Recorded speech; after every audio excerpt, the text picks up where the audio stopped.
Hello everybody, Andrew Casey at Hypersanity Books for Kids. Today I'm doing the Bible book tag. Now with this book tag, it has been founded by Writing for Jesus. She started the book tag with the original link, and I'll leave that video at the end. Also, there are other booktubers who have done this tag as well. I'm also going to tag Faceless Book Reviews at the end because I think this is a book tag for those who have different beliefs or interests. I think this is a book tag to do. It's also a different way to get to know another author or booktuber on a more personal level.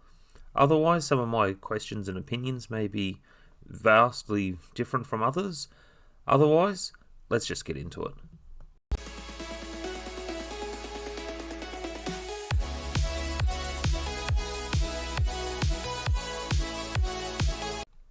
Question 1. What is your favourite book of the Bible?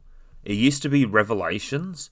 I was obsessed with it, loved it. I grew up with doing Bible study groups mostly when I was in my teen years, because that's where I started to find myself, and also seeing someone else who was a drug addict who recovered through different various groups. There was just something more to look into, and Revelations was one of my books to turn to because there's something about prophecies. And also with writing fiction, yes, I do enjoy drawing inspiration from Revelations, though it's not necessarily a book to start with. One that I do turn to is Ecclesiastes. I will reference the Bible Project. Books in the Bible known as the wisdom literature. Proverbs, Ecclesiastes, and Job. Each one offers a unique perspective on the good life, and you need to hear all of them together. And I'll leave a link to their video as well at the end. But they had 3 books of the Bible that they mention. Now, they talk about it with Proverbs, and then Ecclesiastes, and Job, for the 3 books of wisdom. And with Ecclesiastes, there's something about the book that touches on 3 depressing points that I think everyone needs to consider in their personal life. And I think this also answers a lot of questions that people have, because we do live in an imperfect world. And the 3 points that it touches on, I'll just let this little bit of video explain. Because life here under the sun is meaningless. So the first is the march of time, or as the critic says, No one remembers people from long ago, and all the people yet to come, they too will be forgotten by those who come after them. that we are all going to die. Humans face the same fate as the animals, death. All this activity and madness, then we all join the dead. And that is life's random nature. Time and chance happen to them all. So his point is that you can't really control anything, to learn wisdom and to live in the fear of the Lord. Really? I mean, he just said that doesn't guarantee success. But he knows it's the right thing to do.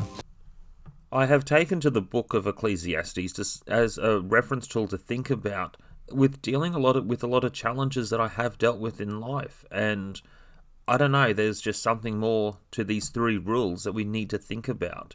Also with the point of death, I work in a nursing home and aged care, and after 8.5 years or 8 years where a certain person you've known for so long dies, there's a different attachment. Even though you shouldn't be attached to certain people within the profession, there are different protocols and rules to follow, and I don't know, there's just something more tragic to the reality that people will pass away and be forgotten. Moving forward to question 2, another book of the Bible that's my favourite is the book Job. Using the Bible Project as a reference tool, I inspired this when I wrote Dark Sparrow, especially with the conclusion of the book, to someone else's life going through so much hardship. So I look at Proverbs as the basic rules of the universe. Ecclesiastes is the challenging on 3 difficult points that we need to consider. And the book of Job is where a lot of things just go wrong. Referred to in Hebrew as the Satan. The Satan. Who is this? Well, this word is actually a title, which literally means the one who is opposed. Job still praises God. At least for chapters 1 and 2. But then in chapter 3, we find out how he's really feeling inside. And they even start making up lists of hypothetical sins that Job must have committed. But after each accusation, Job defends his innocence. He takes Job on a virtual tour of the universe. He shows Job how grand God shows Job two wondrous beasts and brags about how great they are. So with the book of Job, I inspired a lot of my writing from this book. Also the story about Leviathan and Behemoth, I take some of that into my fiction. I also like some of the Jewish mythology with Ziz, which is the actual phoenix, the original phoenix. So there is certain things that I draw to between different scriptures. Question 3. Who is your favourite person in the Bible? It would have to be Lazarus. I named my son Lazarus. I'm separated from his mother, and I know that's also not a thing within the Bible that's recommended, though there were a lot of other circumstances why things don't work out. I've been with someone else now for over 7 years. My son has taken to her as well. And yes, on the subject of divorce, it's separate worlds. And I don't necessarily talk about co-parenting, more parallel parenting, because sometimes it's just better not to have all the constant conflicts. Though with the story of Lazarus and with his name for my son, it was more of a respect, because in those hard moments for your newborn baby who isn't breathing at birth and is white, instead of being purple, he's gone white because he hasn't breathed for such a long period of time. He's declared dead. So my son was out of the cesarean and he was dead for 10 minutes until he managed to have his first breath after a lot of attempts to resuscitate. So yes, I have always taken to the story of Lazarus as one of my favourite characters. There's also a certain respect within the time of the story of Lazarus to the crucifixion of Christ. Oh, Master, if you would have been here, Lazarus would have lived. Your brother shall rise again. No, Master. He's been dead for 4 days. The body is decaying by now. Lazarus! Loose him and let him go. Question 4. Your favourite verse of the Bible. My absolute favourite verse is Matthew chapter 10 verse 8. I'll just pull up the verse here because I think this is something that needs to be considered, especially with megachurches, Hillsong, and different ways on how money works and finance, or how the world works, or how we should be more of a community together. Also, one of my other favourite verses is reference to Jesus talking, and philosophy is important, especially if you're trying to write fourth person perspective. And fourth person perspective is difficult because a lot of people are shut off with fourth person perspective. Therefore, writing fourth person perspective is something a lot of people around the world do not understand.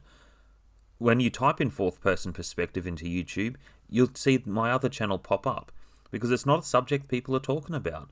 But with this verse, I'll pull it up, and when you look at how it's structured, you will see why fourth person perspective is effective in philosophy, because Jesus is preaching his verse to the audience, to the disciples, but he's also breaking the fourth wall and talking to the reader directly. That is one of the differences with fourth person perspective.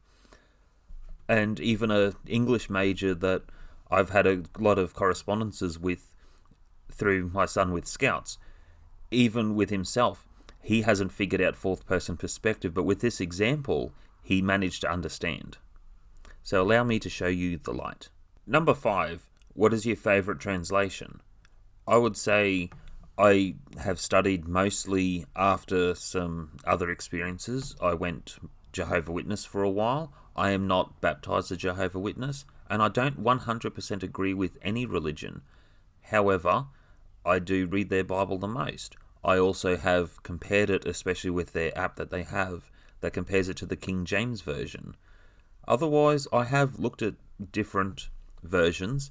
I also had the question to ask, where is the word Jehovah within the Bible? And it has been referenced to a couple verses, and when looking it up, it does declare God's name is Jehovah in all different versions. So that's something that surprised me, to have an open mind not to be as judgmental as I used to be. Question 6. Your favourite hymn, chorus, song, singer, and band. I would have to say, to be honest, there is one song that has hit me hard, and it is Here I Am to Worship by Sonic Flood. It's one that has brought me to tears when I was younger, and in other times where I've come and gone changing between churches from Baptist to Presbyterian at one stage. And it's one song that did hit me. I wasn't keen on a lot of Christian rock songs, as I mentioned to the other verse about giving freely. I have met a couple other singers and songs, but again, I have been quite shut off from a lot of it, and I'm just going to be honest. So with this question, I think look at some other booktube tags to find some other connections. Question 7. Your favourite Christian movie? I have to go with The War Room. So The War Room is about a small part of your house with verses and other things around, and it's like a prayer room. I think that's important if you do have a certain faith that you're trying to work on. And within this story, I found it was inspiring. And yes, there were some parts that can seem a little cheesy, but mostly, no, it was pretty down to earth. And I think there was a certain respect within the story where, yes, he was having dinner with another woman and potentially going to cheat on his wife. So there is a lot of choices within the story that I found were inspiring, but there is also another verse of the Bible. Committing adultery is the grounds or only grounds of divorce, according to it. So, again, I think there is something more to think about with the movie The War Room. And I think it was moving from arguing with your husband to working on herself, and eventually a lot of the family unit was coming together. I enjoyed this movie, and it's one of my all-time favourites. Number 8. Who is your favourite speaker or preacher? I have to say Stephen Furtick. I was reconnecting with my son through other channels, through court and everything else, and within this time there was a couple social workers, and one, after getting to know you for a very long time because of other breaches and things that happened to delay the process of reconnecting. Unfortunately, that's a lot of facts of life and a lot of money. But she talked about that and opened up with it because in her profession, you're not allowed to talk about anything Christian-based. It has to be LGBT forced. It also has to touch on cultures and other denominations, but you can't ever talk about anything Christian. And I think that's bizarre. But within a lot of openness and honesty and communication, there's a certain respect that is built, because I'm not looking at being manipulative or anything else within the process. And I'm grateful for finding that. And there are times where I do listen to some of it, and yes, I do have some queries whether this is right or wrong, the path that he takes.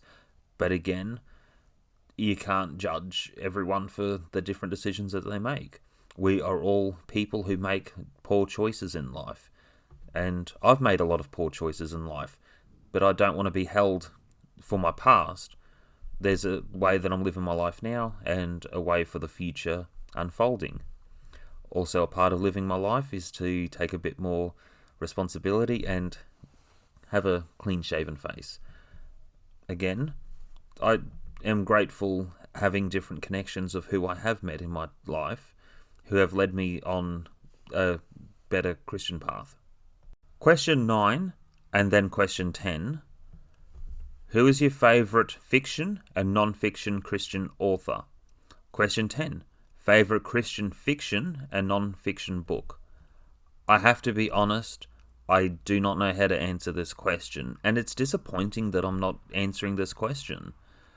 So within this video, other Christian book tags, by all means, leave something in the comments and tell me that you've done the Christian book tag video or Bible tag video, and I will have a look at your video. I am open to a lot of recommendations, and I have been closed-minded in some points of my life. And this is one question or two questions I should be able to answer, and I can't. The most I can say is C.S. Lewis with the Chronicles Narnia. But again, I haven't read the book, and I only know a few things of him being a good person, but that's really all. I have been closed-minded in life, and as I am saying, and being honest, and I keep saying that and repeating myself, but if you do have a Christian book or an author that you know of, please leave something in the comments, or say that you've done the book tag, and I'll come and check out your video. Otherwise, that's it for today.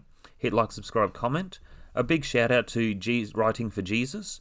I love her channel. She is also down to earth how she presents herself, and quite respectful. I enjoy her channel.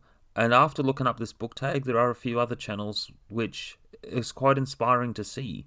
Otherwise, I'm also tagging Faceless Book Reviews to do this book tag.